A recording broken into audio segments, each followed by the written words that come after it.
Bonsoir, bien-aimés dans le Seigneur. Bienvenue dans votre émission Il est écrit.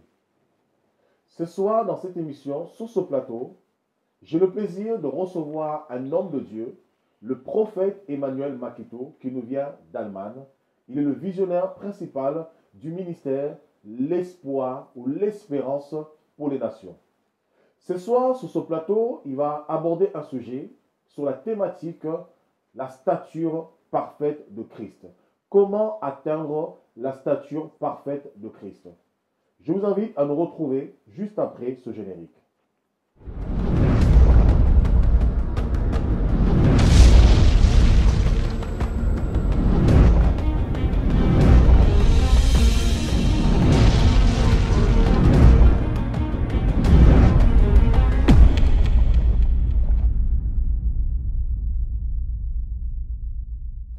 Bonsoir, homme de Dieu. Bonsoir. Comment tu vas? Très bien. C'est un grand plaisir pour moi de te recevoir sur ce plateau d'Il est écrit.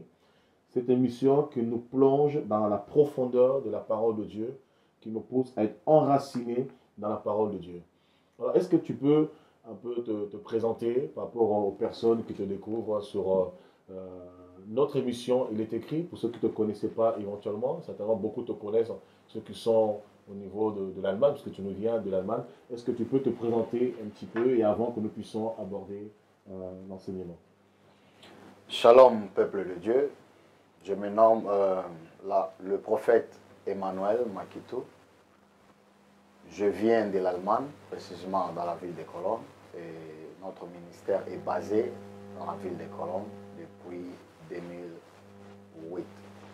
Amen. Amen. Que ça soit grandement béni. Vraiment un ministère béni, c'est un homme béni. Et je pense que ceux qui sont au niveau de Cologne, ceux qui sont en Allemagne, je pense qu'ils vont te découvrir de plus en plus dans cette émission. Il est écrit. Il y aura toutes les informations, bien sûr, sur la chaîne télévisée OETV. Et ceux qui souhaiteraient se rendre là où tu es situé, là où le ministère est basé, ils pourront se rendre avec plaisir. Alors, ce soir, tu vas nous parler, le Seigneur a mis dans ton cœur une forte pensée, un message sur comment atteindre la stature parfaite de Christ ou comment avoir la stature de Christ. Qu'est-ce que tu peux nous dire là-dessus? Ok, je vais d'abord lire dans le livre des Colossiens, chapitre 1. Je commencerai à partir du verset 27 jusqu'au verset 29. Je lis au nom du Seigneur. Amen. À qui Dieu a voulu faire connaître quelle est la glorieuse richesse de ses mystères parmi les païens, savoir Christ en vous, l'espérance de la gloire. C'est lui que nous annonçons, exhortant tout homme et instruisant tout homme en toute sagesse, afin de présenter à Dieu tout homme devenu parfait en Christ. C'est en quoi je travaille, en combattant avec sa force qui agit puissamment en moi. Amen. Ici, c'est l'apôtre Paul qui parle.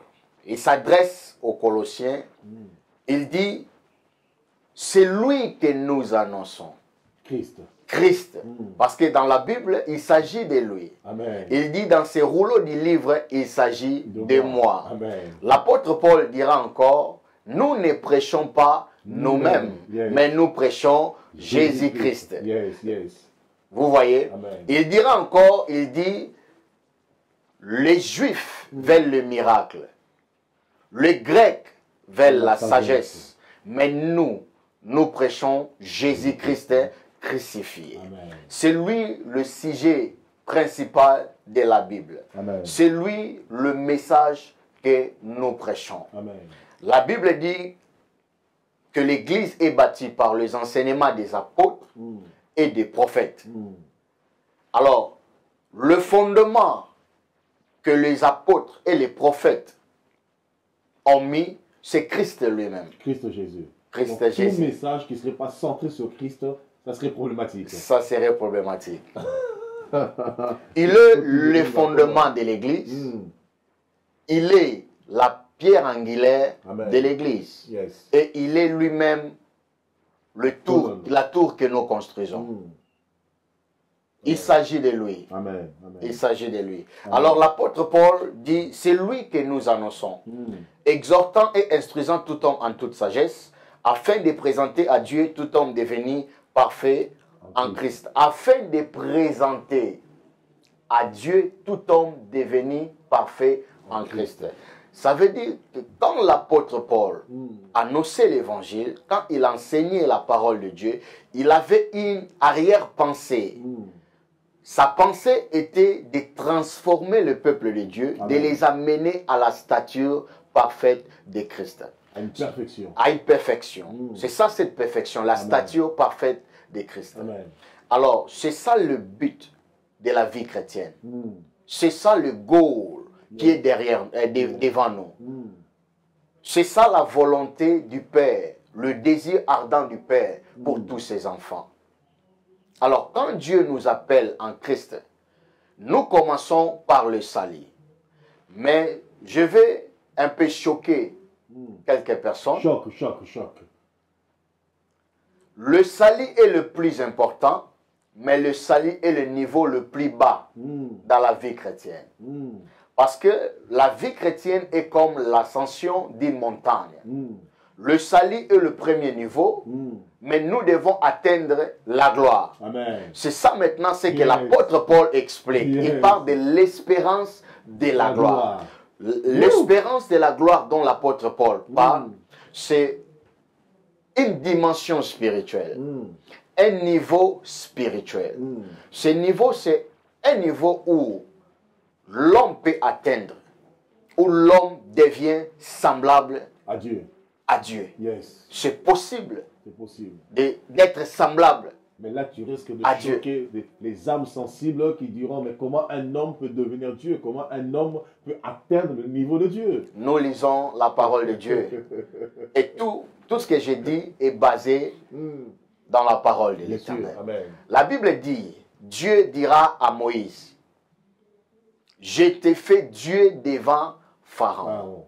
C'est ça cette réalité. Amen. Alors dans la Bible, nous en Christ, nous sommes appelés à atteindre sa stature parfaite, à commencer par être un enfant de Dieu, le serviteur de Dieu, l'ami de Dieu, après le fils de Dieu. C'est ça ce que la Bible dit maintenant dans le livre de Romains 21, Romains 8, chapitre verset 21. Le monde attend avec un ardent désir la révélation, pas des enfants, pas des amis, pas des serviteurs, mais la révélation des fils. Ceux qui sont devenus semblables aux fils. Vous voyez? Maintenant, qu'est-ce qui se passe en esprit? Quand quelqu'un atteint la stature parfaite de Christ, il devient semblable au Fils de Dieu. Son esprit ne pourra plus vivre sur la terre. Il va déménager de la terre pour aménager au ciel. Il va commencer à vivre dans la zone du trône. Amen. Là où la gloire réside, dans l'atmosphère de la gloire, là où la gloire réside. Et qu'est-ce qui se passe? Notre autorité dans la vie chrétienne dépend de l'approche que nous avons du trône. Ceux qui sont plus proches du trône ont une autorité plus élevée que ceux qui sont éloignés du trône. Vous voyez? Maintenant, quand quelqu'un atteint cette dimension, il prend part sur le trône du Seigneur. Amen. Parce qu'il devient semblable à lui. Et celui qui devient semblable à lui, il reçoit la révélation du Père. On ne peut pas avoir la révélation du Père sans devenir comme le Fils. Seulement ceux qui atteignent cette stature reçoivent la révélation du Père. Amen. Et la révélation du Père, le Père c'est la gloire lui-même. Parce que quand on parle de la gloire de Dieu, l'homme de Dieu, on parle de sa personne. Sa personne, tout à fait. La gloire c'est la personne de Dieu. Amen. Alors celui qui atteint ces niveaux, c'est lui qui atteint la gloire. C'est cette espérance de la gloire dont l'apôtre Paul nous parle dans le livre des Colossiens. Amen. Waouh. Donc lorsque Paul ici parle du mystère, alors de quel mystère parle-t-il? Il parle de Christ. Du Fils. Il parle du Fils, mais en même temps, c'est un niveau que nous devons atteindre. C'est une dimension que nous devons atteindre. Amen. même dans cette dimension, il y a plusieurs mystères qui se trouvent. Qu'est-ce qui se passe? Celui qui atteint la stature de Christ, il devient fils. Comme la stature de Christ, c'est le niveau le plus élevé de la maturité, c'est le point final de la maturité. Maintenant, Dieu nous fait entrer dans une intimité profonde avec lui. Cette intimité profonde, ce n'est plus avec, ça sera plus comme fils, mais ça sera comme épouse. Pas seulement nous sommes appelés en tant qu'Église d'être l'épouse du Seigneur, mais individuellement, celui qui atteint la stature de Christ pourra entrer dans cette dimension. Dans cette intimité. De l'intimité qui nous amène dans la gloire de Dieu. C'est ça. Wow. Communier profondément avec le Seigneur. Parce que Dieu le Père a voulu toujours donner une épouse à son Fils. Vous voyez? L'Église, nous sommes l'épouse du Seigneur, mais nous pouvons expérimenter cette dimension individuellement. Amen. Vous voyez? Amen. Et c'est seulement possible si on atteint la stature de Christ. Celui qui atteint la stature de Christ, Dieu l'appelle dans une intimité plus profonde avec lui. Alors, cette stature de Christ, est-ce que c'est réservé à une catégorie de personnes? Est-ce que c'est réservé seulement au ministère de la parole? Est-ce que c'est réservé à tous les croyants? Est-ce que tout le monde peut atteindre cette stature de la gloire? C'est l'appel de tout chrétien. Amen. C'est l'appel de l'Église. Donc, les personnes qui nous regardent à cet instant même, ils peuvent aussi atteindre la stature de la gloire. Cela est pour tout le monde. Pour tout enfant de Dieu, tout serviteur de Dieu.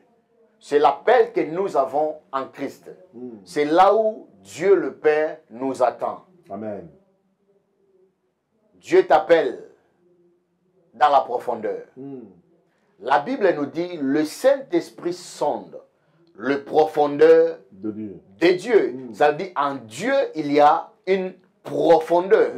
Maintenant, qu'est-ce qui se passe? Le Saint-Esprit nous amène des profondeurs à profondeur, pas des hauteurs, à hauteur, mais des profondeurs à profondeur, parce qu'ils ne sondent pas l'auteur de Dieu, mais ils sondent la profondeur de Dieu. C'est au plus profond de Dieu, le cœur même de Dieu. Comme ils sondent la profondeur, ils nous attirent aussi vers la profondeur.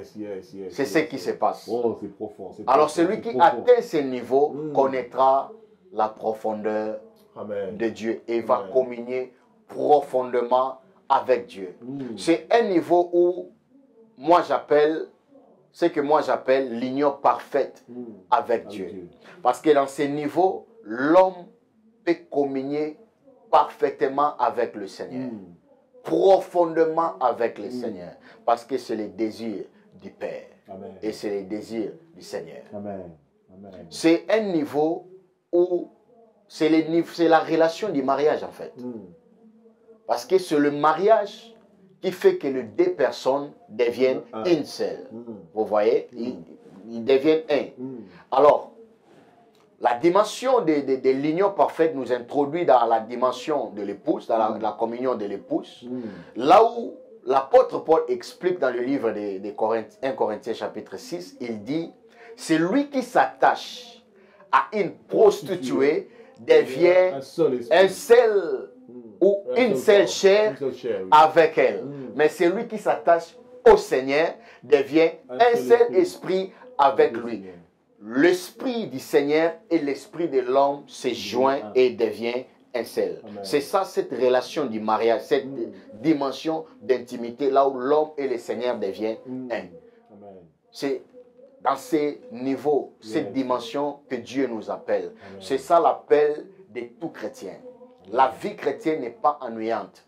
La vie chrétienne n'est pas seulement venir à l'église, chanter, danser, écouter la parole et retourner à la maison. Nous avons un voyage à faire. Du salut à la gloire. En étant enfant de Dieu et à devenir l'épouse de Christ.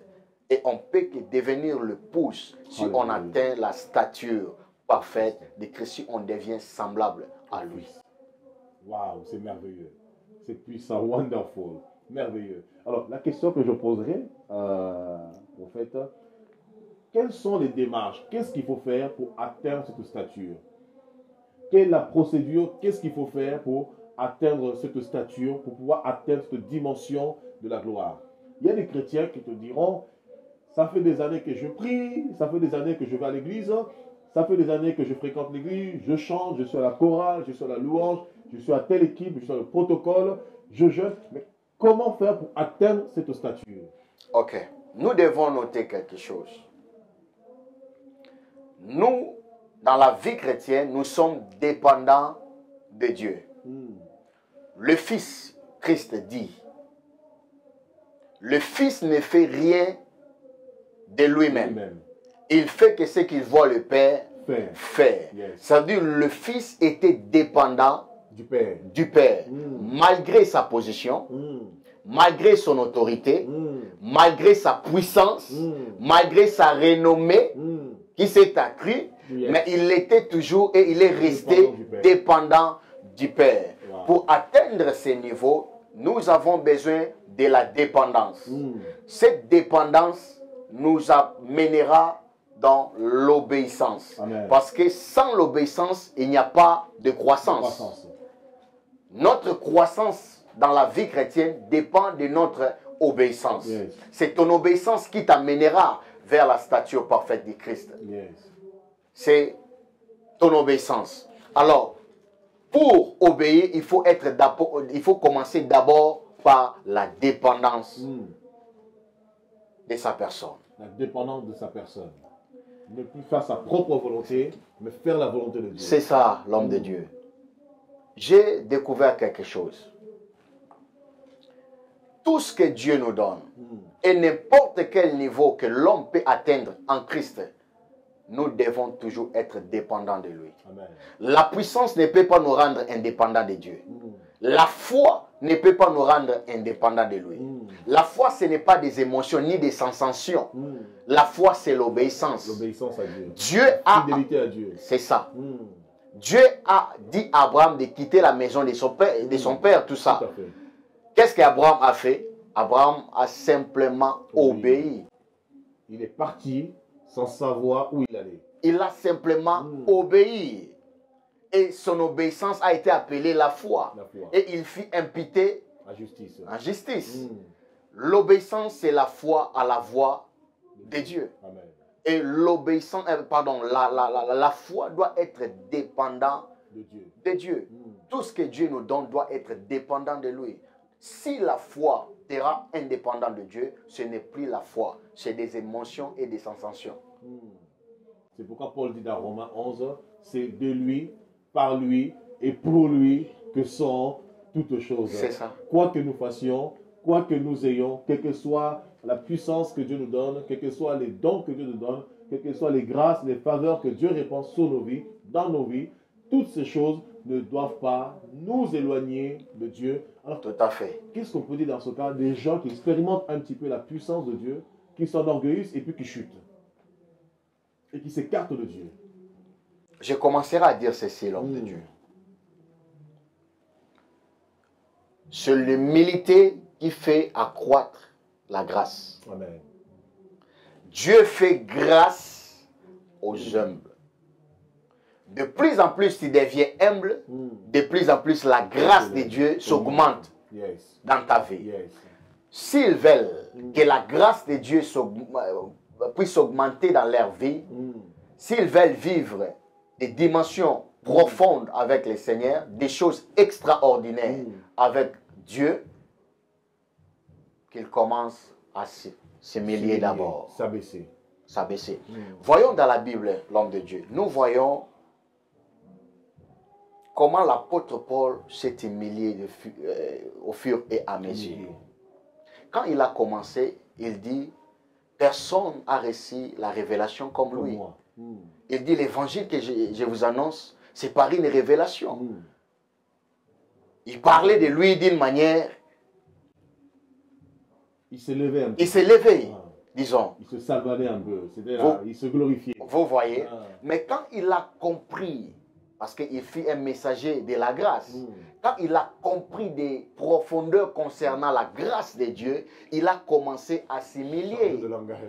Quelque part, il dit, je suis le plus moindre de tous les apôtres, et commence à diminuer. Tout à fait. Je suis le plus moindre de tous les saints. Quelque part, il dira encore, je suis le moindre de tous les pécheurs. Les apôtres, les saints et les pécheurs. Quelle descente. Yes. Pourquoi? Il a compris. La grâce ne marche pas avec l'orgueil. Yes. C'est l'humilité qui fait accroître la grâce de Dieu dans notre vie. Yes. Si tu veux plus de grâce, deviens plus humble Alléluia. avec Dieu. Alléluia. Alléluia. Waouh, waouh, waouh, waouh. L'humilité précède la gloire. Quel que soit ce que Dieu peut faire dans la vie des uns et des autres, Dieu te donne un bon travail, béni Dieu. Dieu te donne une grande maison, béni Dieu. Dieu te donne des richesses, béni Dieu. Mais dans toutes ces choses, nous devons rester dans l'humilité, car c'est l'humilité qui nous emmène dans l'excellence de Dieu, dans la gloire de Dieu. L'humilité nous propulse à la stature de Dieu, la stature du Seigneur. Comment faire pour maintenir cette gloire? Comment faire pour maintenir cette gloire? Le pardon doit être absolu. Nous devons pardonner. Et si nous péchons nous-mêmes, nous devons courir plus vite que possible auprès du Seigneur pour recevoir son pardon. N'importe quelle dimension que tu peux atteindre, tu pécheras toujours. Aussi longtemps que tu es ici sur la terre. Tout à fait. Mais nous devons savoir comment demander pardon. Pardon à Dieu. Et aussi pardonner les autres. Donc le pardon doit être absolu. C'est la base de notre salut. C'est la base de notre salut. Père, pardonne-leur, c'est la base. Car ils ne savent pas ce qu'ils font. C'est ça. Wow, c'est un bon message, c'est un message puissant. Et je comprends au moment que Dieu nous amène tous à atteindre un niveau de maturité, un niveau de supériorité, un niveau de gloire. Et c'est fort parce que le salut, ce n'est pas le plus important. Non. C'est important, mais ce n'est pas le plus important. C'est le début, le commencement. À l'échelle de Dieu, ce n'est que le commencement où on embrasse le royaume de Dieu. Mais Dieu ne veut pas qu'on s'arrête au salut. C'est pourquoi la Bible nous dit que nous marchons de progrès en progrès. En cette progression a pour but d'atteindre la stature de Christ, de vivre la gloire de Dieu. Donc Dieu nous veut dans la gloire. C'est ça. Alors que dire des pasteurs, que dire des chrétiens, des enfants de Dieu, ceux qui se réclament de Dieu, mais qui vivent dans la bassesse, homme de Dieu? Ils doivent prendre conscience. Lorsque je lis ce message que Dieu a libéré à travers vous, je comprends qu'en tant qu'enfant de Dieu, on est appelé à devenir parfait comme Christ. C'est ça. Donc ce qui est parfait, c'est ce qui est complet. Ce qui est parfait, c'est ce qui est absolu. C'est que dans la vision de Dieu, Dieu ne nous voit pas dans la bassesse, mais Dieu nous voit dans la perfection. C'est ça. La perfection, c'est l'œuvre achevée de Dieu, mais pour y parvenir, il faut bien sûr suivre comment s'appelle cette progression, le processus de Dieu, en commençant par le salut, qui nous donne le droit à l'héritage. Oh my God. Il y a Colossiens 1,12 qui nous dit, rendez continuellement grâce à Dieu le Père, qui nous a donné d'avoir part, qui nous a rendu capables d'avoir part à l'héritage de ça. Donc même quand tu as le salut, la conversion, tu n'as même pas l'héritage. Non. Tu es encore un bébé. Tu es encore un bébé. Tu n'as pas droit à l'héritage. Tu n'as pas droit à l'héritage. Parce que tu ne diffères pas à un esclave. Oh, yes, vous voyez, tu n'as pas droit à l'héritage. Et Dieu t'attend quelque part pour te donner ta part d'héritage. Dieu t'attend quelque part. Alors comment les gens vivent dans la bassesse? Comment les enfants de Dieu vivent dans la bassesse, vivent dans la médiocrité, vivent comment ça s'appelle, dans la pauvreté, dans la souffrance constante? Pourquoi les enfants de Dieu sont dans la misère constante? Je dirais ceci. Ils doivent ôter leur regard au panorama des événements. Les événements qui se déroulent devant eux et dans leur vie. Ils doivent ôter leur regard de cela et fixer leur regard sur la croix. Là où tout a été accompli pour eux. Celui qui fixe ses regards sur la croix, sa vie changera. Parce que la puissance est dans la croix.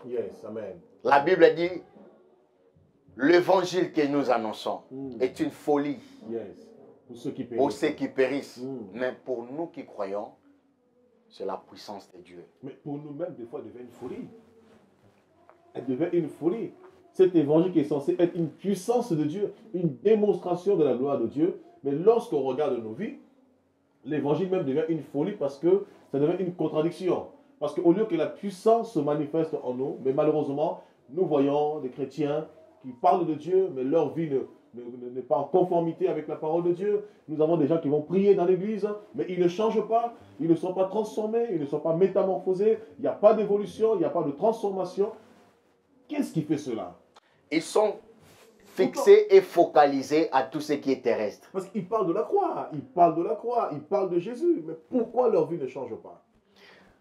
Le message que nous prêchons doit concorder à la vie que nous menons. Si le message que nous prêchons ne concorde pas à notre vie, la puissance n'a pas d'impact. Ce message n'aura pas d'impact. C'est ça. Yes. Ils doivent ôter les regards à tout ce qui est charnel et fixer les regards vers la croix. Amen. Et à Christ lui-même. Notre foi, bien-aimé, cher serviteur de Dieu, notre foi ne vient pas de ce que nous sommes en Christ. Notre foi vient de ce que lui est en nous. Amen. La foi ne dépend jamais de nous, dépend de lui. De lui, yes. Si tu fixes ta foi dans ce que tu es, you will fail. Tu tomberas, tu vas faillir. Yes, yes. You will fail. Mais si tu fixes ta foi en lui, vers Jésus, tu réussiras. Croyez en lui. Yes. Mettez votre confiance en lui. Yes. Et vos vies changeront. Yes. Et le regard fixé sur Jésus-Christ. C'est ça. Qui suscite la foi en nous. L'auteur et le consommateur. C'est ça. Oh, c'est un beau... On peut lire ce passage. C'est un beau passage. Hébreux chapitre 12. Oh my God. C'est un beau passage. C'est un beau passage. Versets 1 à 2. Nous donc aussi, puisque nous sommes environnés d'une si grande nuée de témoins, rejetons tout fardeau et le péché qui nous environne si facilement et courons avec persévérance. Il dit bien, courons avec persévérance dans la carrière qui nous est ouverte, ayant les regards fixés sur Jésus qui suscite la foi et la mène à la perfection en échange de la joie qui lui était réservée. Il a souffert la croix, méprise l'ignominie et s'est assis à la droite du trône de Dieu. Oh non, my God, homme de Dieu, ça devient fort. Ça devient fort parce que il dit, ayez les regards sur Jésus qui suscite la foi et la mène à la perfection en échange de la joie qui lui était réservée. Il a souffert la croix. Donc Jésus a souffert la croix volontairement, pour que non seulement que nous accédions à la foi et que la foi nous rende parfaits. C'est ça. Waouh. C'est ça. Quel beau cadeau. Quel cadeau merveilleux. Waouh, waouh, waouh. Et la Bible dit, il a appris l'obéissance par ce qu'il a souffert. C'est par sa souffrance qu'il a appris l'obéissance. C'est un peu contradictoire, l'homme de Dieu. C'est un peu contradictoire. Totalement. Il fit obéissance jusqu'à la mort de la croix. L'obéissance t'amène normalement à la jouissance, à la bénédiction. C'est ça. Mais l'obéissance t'amène à la souffrance. C'est un peu contradictoire. Or, c'est le chemin que Dieu a choisi pour nous. Il n'y a pas d'élévation, ni de bénédiction, ni de grandeur, ni de croissance, sans passer par le chemin de souffrance. Un jour, Dieu m'a un peu choqué. Il m'a donné une vision. Choque-moi, choque-nous. Je veux que nous qui regardons cet instant, tous ceux qui regardent cette émission à cet instant, qu'ils soient choqués par ces révélations. Ce n'est pas une grande révélation. Hein? Il m'a montré des personnes, des chrétiens qui pleuraient.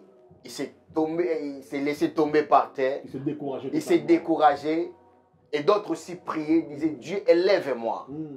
Élève-moi. Bénis-moi. Dieu m'a dit, j'ai entendu une voix audible dans la vision. Il m'a dit, regarde, ils ne savent pas qu'il y a seulement un seul chemin pour arriver à l'élévation. C'est le chemin de la souffrance. Bien-aimé, Christ a souffert. Tombé en agonie 3 fois au Gethsemane. Lui qui était le Fils de Dieu. Mais il n'a pas été épargné Pourquoi? Parce qu'il n'y a pas un autre chemin. C'est la voie de Dieu. C'est la voie de Dieu. La C'est le pensée de seul Dieu. chemin que Dieu utilise pour l'élévation, Amen. pour la grandeur, Amen. pour le succès de quelqu'un. Amen. C'est le chemin de souffrance. Nous, les chrétiens, nous devons accepter la souffrance. La souffrance. La volonté de Dieu amène d'abord la souffrance avant la gloire. La gloire. La volonté de Dieu nous fait d'abord souffrir. Amen. Tout celui qui veut faire sa volonté doit accepter la réussira. souffrance. Yes. Et celui qui fait sa propre volonté Ne réussira pas. ne réussira pas. Yes. Non, c'est Tu ne peux pas devenir ce que tu dois être par toi-même. Mais ce que Dieu veut être, ce que Dieu veut que tu sois. C'est ça. Et pour devenir ce que Dieu veut que tu sois, tu dois être à un commun accord Yes. avec lui. Tu dois être en harmonie Yes. avec lui et sa volonté. Yes. Sinon, il n'y a rien.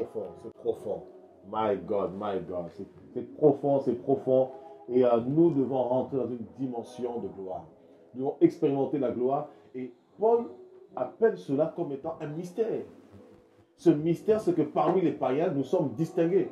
Ils nous voient comme eux, mais nous ne sommes pas comme eux parce qu'il y a un niveau supérieur, il y a une dimension supérieure dans laquelle Dieu nous a emmenés pour que la gloire de Dieu se manifeste dans nos vies. En fait, ce mystère crée en fait la contradiction entre ce que nous sommes physiquement et les réalités spirituelles que Dieu opère dans nos vies. C'est ça. Waouh! C'est merveilleux. Jésus dit quelque chose dans les Écritures. Dans le livre des Jean, il dit, Père,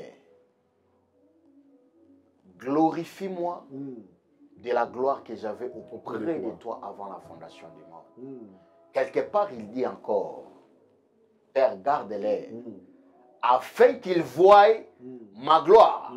La gloire que toi, tu m'as donnée avant la fondation du monde. Ça veut dire, Christ, le Seigneur Jésus, il reconnaît que cette gloire, il a reçue de son Père. Vous voyez? Alors, qu'est-ce qui se passe? Je vais parler un peu sur le mystère de l'éternité. On y va. Come on. Avant toute chose, le Père était seul. Mais Dieu est amour. Mais maintenant, pour que l'amour se manifeste, il faut qu'il puisse y avoir une deuxième personne pour partager cet amour. Alors, Dieu est amour, mais Dieu était seul. Il n'y avait pas une deuxième personne qui pourrait partager. Donc, c'est partager lui-même. Comme il est l'amour, il n'y avait pas quelqu'un avec lequel il pourrait échanger. Il l'a fait sortir de lui-même. Il l'a fait sortir de lui. Son fils appelé la parole. Parce qu'il ne s'appelait pas Christ ni Jésus. Dans l'éternité, il s'appelait la parole. C'est là maintenant, c'est maintenant ce commencement que l'apôtre Jean nous révèle. L'apôtre Jean ne nous révèle pas le commencement de Dieu seul. Il nous révèle le commencement de Dieu. Au commencement était Dieu qui a engendré son fils. La parole. Il dit au commencement était la parole, mais la parole n'était pas seule. La parole était avec Dieu le Père. Mais la parole elle-même aussi, le Fils, lui aussi, le Fils, il était Dieu. Au commencement était la parole était avec Dieu le Père, et la parole elle-même aussi était Dieu. Quand le Père a engendré le Fils, il a donné le Fils le pouvoir d'être Dieu. C'est ça, cette gloire dont le Fils dit, la gloire que tu m'as donnée. C'est ça, ce pouvoir d'être comme le Père qu'il a reçu du Père. Il a reçu tout le pouvoir d'être comme le Père, sauf un seul pouvoir. Le pouvoir de la création. Le Père a déjà créé. Le Fils n'a plus rien n'a créé. Tout est déjà fait. Tout est déjà fait. Le Fils a cette capacité de faire apparaître quelque chose de néant, mais quelque chose que son Père avait déjà créé. Il peut faire apparaître quelque chose, mais il ne peut pas créer parce que tout est déjà créé. Le Père est le Père de tous. Jésus est le Seigneur De de tous. Mm. Le Père a originé toutes choses. Le Fils gère Toute chose. toutes choses. Il domine sur toute chose. Il domine, il règne sur toutes choses. Mm. Mais j'ai béni Dieu parce que dans le livre de 1 Corinthiens chapitre 15, la Bible nous dit, après avoir réduit à l'impuissance La mort. les dominations, les autorités et les puissances, et parmi toutes ces forces, la mort sera la dernière, Mm. il doit remettre le royaume à celui qui lui a donné toutes choses. À la fin, il remettra toutes choses à celui qui lui a soumis toutes choses. Amen. Waouh, c'est merveilleux. On verra cela, le mystère de l'éternité, dans une prochaine émission. Bien-aimés, atteignons la stature parfaite de Christ. C'est pas seulement réservé à une classe, c'est pas réservé à une élite, c'est pas réservé seulement au ministère de la parole. C'est le plan divin, le plan parfait de Dieu. Ce que tous ensemble, l'Église corps de Christ, qu'on ne s'arrête pas seulement au niveau du salut, mais que nous soyons réellement des fils, que nous soyons au niveau de devenir un avec Dieu pour jouir de la gloire de Dieu, Yes. afin de vivre le surnaturel de Dieu, l'excellence de Dieu, car c'est l'héritage qui appartient aux saints. C'est la promesse qui appartient aux saints. Amen. Bien-aimés, Amen. quelles que soient les difficultés que vous traversez, Dieu, l'homme de Dieu a dit, Dieu est un Dieu de contradiction. Vos combats, vos épreuves, c'est la contradiction de Dieu pour vous amener à l'excellence, comme Hébreux 5, 8 à 9 le déclare. Bien qu'il soit fils, il a été obéissant dans les épreuves, dans les combats, dans les souffrances, et c'est par là qu'il a appris l'obéissance, et c'est la raison pour laquelle Dieu a souverainement élevé son nom. Donc persévérez dans la parole de Dieu, persévérez dans la prière, ne vous arrêtez pas au niveau que vous avez atteint, parce que Dieu veut que nous atteignions la perfection, marchez de progrès en progrès, de grâce en grâce, quelles que soient les circonstances, Dieu se glorifiera, parce que c'est le plan de Dieu, vous êtes dans le processus de Dieu. Que le Seigneur vous bénisse abondamment. Quant à moi, homme de Dieu, j'espère qu'on se retrouvera pour une prochaine émission, Avec pour plaisir. continuer dans le mystère de l'éternité. Et le Seigneur sera béni grandement, le peuple sera béni grandement, et nous-mêmes aussi, nous serons grandement bénis. Est-ce que tu peux dire un mot de la fin pour toutes les personnes qui nous regardent? Je dirais ceci, bien-aimé. Dieu t'aime.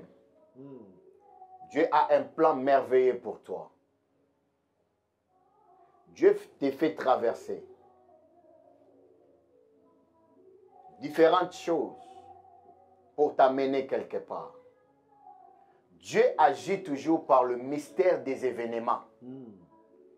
Il utilise toujours les événements pour nous amener quelque part. Amen. Ce que tu traverses, peut-être tu vois la face de l'ennemi, la face de Satan, mais Dieu est caché derrière.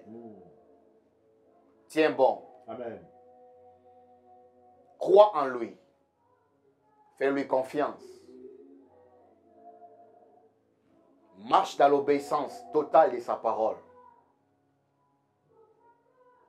Retiens sa parole, retiens ses promesses pour toi. Amen. Et cours avec cela. Amen. Que Dieu te bénisse. Amen. Que le Seigneur vous bénisse abondamment, que la grâce de Dieu surabonde dans vos vies pour vous emmener dans la dimension de la gloire, de l'excellence, afin que vous prospériez à tous égards. Que Dieu vous bénisse. C'était votre émission, Il est écrit, l'émission qui vous amène dans la profondeur de la parole de Dieu, qui vous enracine pour que vous soyez des maisons inébranlables, pour que vous soyez affermis dans la foi, des colonnes, pour que la gloire de Dieu se manifeste dans vos vies. À très bientôt pour une prochaine émission, Il est écrit.